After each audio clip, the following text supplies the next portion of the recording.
policy instruments. It is indeed early in the morning, and we are glad that you could make some time to come and be with us this morning. We definitely would like to keep time, given that it's in the morning and most of us will be going to work. And so you will allow us that we will go straight into the agenda of the day.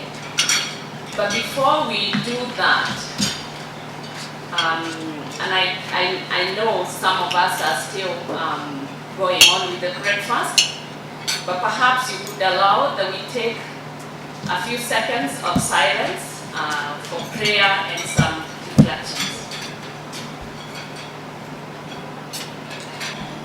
Thank you. We will also take a few minutes to get to know each other so that as the discussion goes on, we know who is next, we know who is in here. And therefore, I'm going to allow just a few minutes of introduction. And what we will be asking is that you can say your name and who you work for, and the position if necessary. Your name and the organization you work for. And I'll begin here. I'm Mary Mafenge. I work for Tegemeo Institute of Agricultural Policy and Development of Egerton University. I'm Alan Kute from the World Food Program. I'm a program officer in the Food Security Analysis. Program officer in the country program. I'm Sayena Lembara from National Drought Management Authority. I'm a response manager. My name is Tom Dienya. I'm from the Ministry of Agriculture, Livestock and Fisheries, State Department of Agriculture, and my job is food security and early warning. And I'm here first on my own behalf because of the exciting title you're seeing there, but also I'm here on behalf of the Director of Crops Management, where we house the work of food security and early warning. My name is Stephen Ikonyo from the State Department of Livestock. I am Anne Kamau. I'm from the National Biosafety Authority. My name is Margaret Obondo. I work with Prof as a programs officer. I'm Henry Neno from the State Department of Livestock. My name is Paloma Fernandez, the Executive Officer of the Cereal Millers Association. My name is Francis Orago, Executive Director, Kenya Consumer Organization.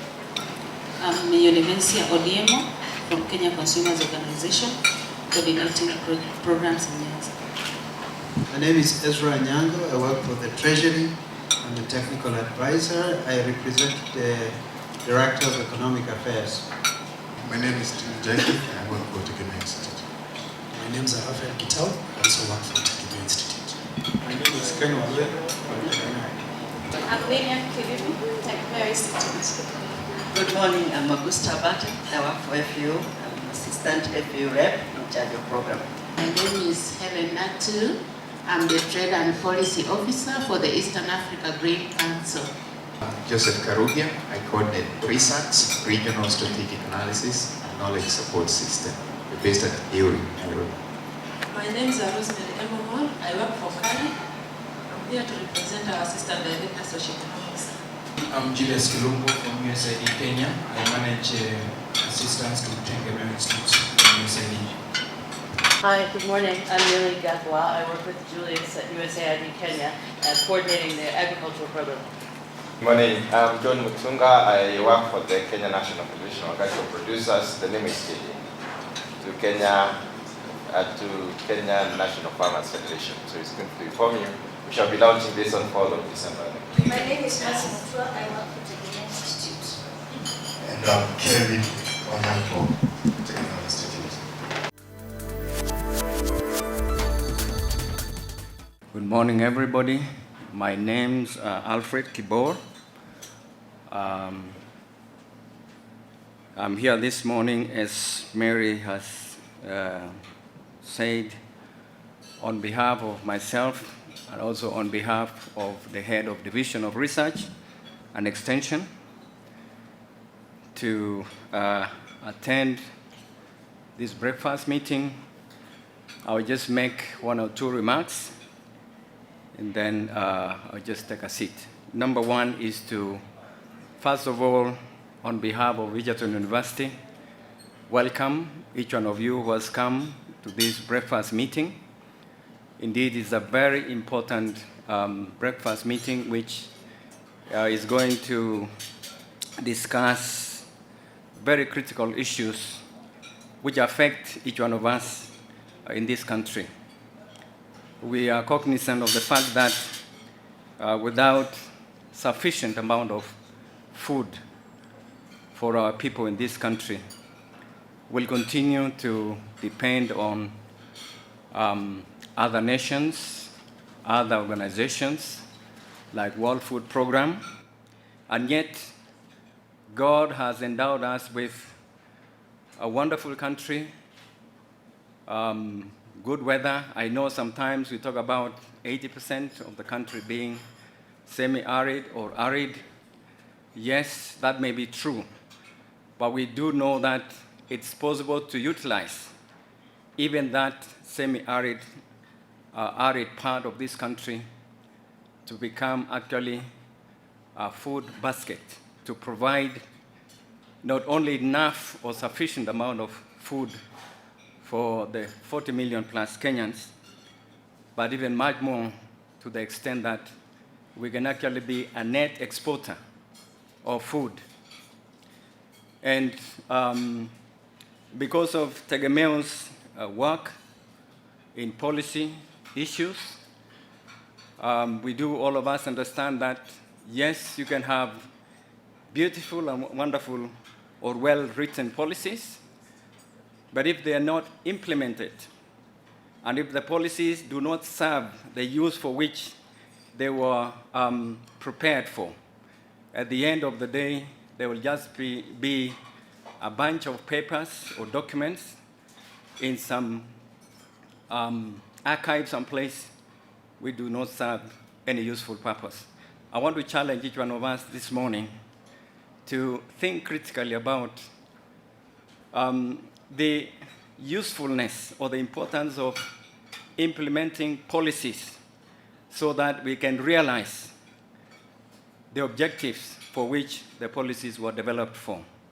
Currently, in the Division of Research and Extension, we have a program where we are tasking a number of researchers and postgraduate students to look through several agricultural policies for the last 15, 20 years and try to find out whether they actually serve the purpose for which they were intended for.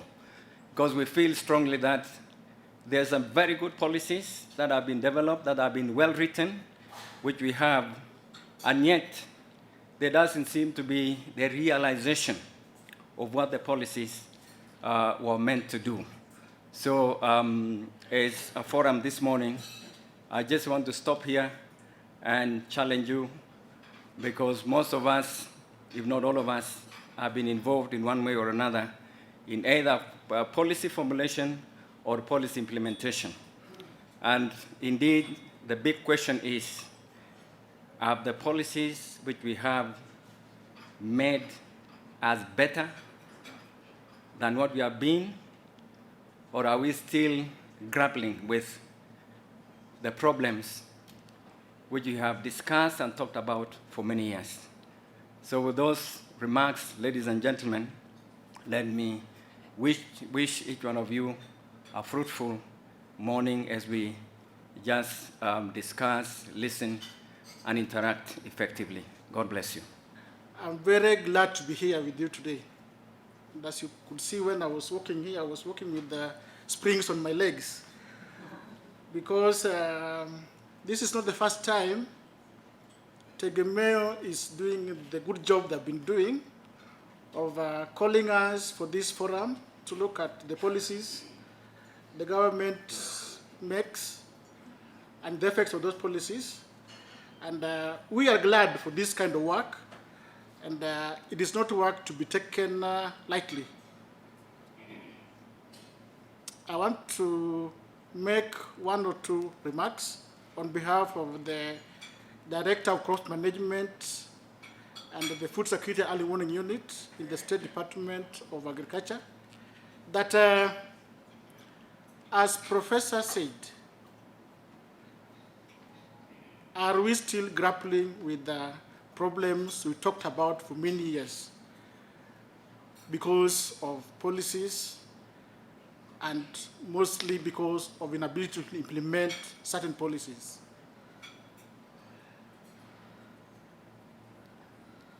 As we know, the country is still not self-sufficient in most of the food commodities, the grains, pulses, cereals. We have challenges with fish. We are sufficient to some extent on animal products, but largely we are not food self-sufficient in the country. And as the national government, our job is to keep on making policies, look at the challenges we have, come up with policies of how to tackle the challenges. And sometimes we make headway, sometimes we come back and forth. And it is good to have somebody following you behind and saying, look, this way you are going is not working, maybe we go this way. To give an example, last year, I think one of the themes that was discussed by Tegemeo was on our pricing policy, whereby every year we say that the price of maize is 3,000 Kenya shillings. And we tell NCPB that this is the set price for maize. I remember 2 weeks ago when we were trying to look at how we can revamp the National Board, Cereals and Produce Board. One of the things we discussed was the issue of putting a price. And what I realized after discussion is that most likely we are going to drop that policy of setting a price for maize so that the market itself can set the price. And that partly was work that was done by Tegemeo, and it informed us on how to move forward. So that tells you that the work this group is doing is useful to us, and we are always very excited when we are called to come and listen to more of the work that they are doing on this, the same. We are devolving most of the cultural activities, and the national government will lead with policy management and development, but also the counties themselves are supposed to make their own policies. And what we'd want to see is this kind of research being rolled out to the countries also to help them also come up with good policies so that we all together can have a nation of food security, food and nutrition security, as Madam always reminds us that it's not food security, but food and nutrition security. I would like to thank Tegemeo once again for the good job and welcome all of you. Let us have a fruitful, useful discussion. Thank you. It implies that we have to increase our production. This means we have to increase our supply. Of course, for policy that we put in place so that it's consistent with that overall goal of the country. And important to ensure that the prices are affordable, particularly to the poor amongst us. And that again has implications on policies we put in place. Are they taxes? Are they subsidies? But particularly taxes here, where we would look at the VAT bill act that we've been talking about in the country. We also would have to ensure that our trade policies are also consistent again with that national goal, because not all times that we will be able to produce enough for ourselves. And in times of deficits, or as need arises, there is need to make sure that our trade policies are also consistent with the overall goal of the nation. And in here, we are talking about import bans, we're talking about import duties. Of course, in some cases, you even have quotas in those cases. And when we talk about food in this case, you will allow us that sometimes we have to zero in on a case of maize. As we all know that maize remains very important in this country, and while we continue to ensure or to seek through various policies that we diversify our feeding, our eating habits, also our production systems, so that we can ensure that we have other crops that are being promoted and given preeminence in terms of making sure that we have food security in the country. And we in Tegemeo are continuing to expand that horizon. But in many more cases, we are able to articulate these issues through the case of maize. And so, as you all know, Tegemeo Institute has been involved in analyzing policies with the aim of informing and the ultimate influencing policy directions in the agriculture and rural sectors. And food security is very critical in this case. We have today conducted a study assessing the food situation in the country. And then we have also gone ahead and analyzed the role of various policy instruments. For example, here we are talking about, and some of this is a recap of some of the work we have done, and looking at where we are today. Looking at what about the fertilizer subsidy program? What about the maize producer support? What has happened? The VAT Act 2013 that has been put in place. What are the implications of this on food security in the country? What about the GMO ban, import ban, and how is it impacting on food security in our country? And some of this analysis has been done, and the findings are ready and will be presented to you in a very short while, with the aim of providing an opportunity for you as key stakeholders in this country. And we are happy that this group is diverse and well represented from every sector. We have the public sector, the private sector, the civil society, everybody, development partners, and we can all be able to talk and input and provide feedback to some of these findings that we have. And so the key presentations that will be coming in, one is a food situation assessment 2013. Secondly, we will, not necessarily in that order, I think the presenters will decide that. And then the implications of implementation of VAT 2013. For some of you who did remember, we talked about the proposed, that time it was the proposed VAT bill 2012. Today we are talking of an Act 2013. So what are some of the implications that we are finding in terms of food security? So we'll discuss a portion of that, and particularly will be the implication on animal feeds and related sectors. Also, we'll look at advances in Kenya's policy on GMOs and its effects on food security. Particularly for the food assessment, we are planning as an institute that we'll be doing this every year, and we'll be providing this information in terms of looking at the food assessment in the country. Of course, as I said, trying to cover as much ground as possible, but we'll also be wanting to partner with key stakeholders, and of course the ministry being very critical here in terms of coming up with this food assessment. We all know how difficult it is. We need to come up with a clear methodology of how we generate some of these statistics, because they are very crucial and important in informing what actions or what policies need to be put in place to be able to achieve food security at any one given year for our country. And after these presentations, we will be having a plenary session where we'll be looking forward to receive your inputs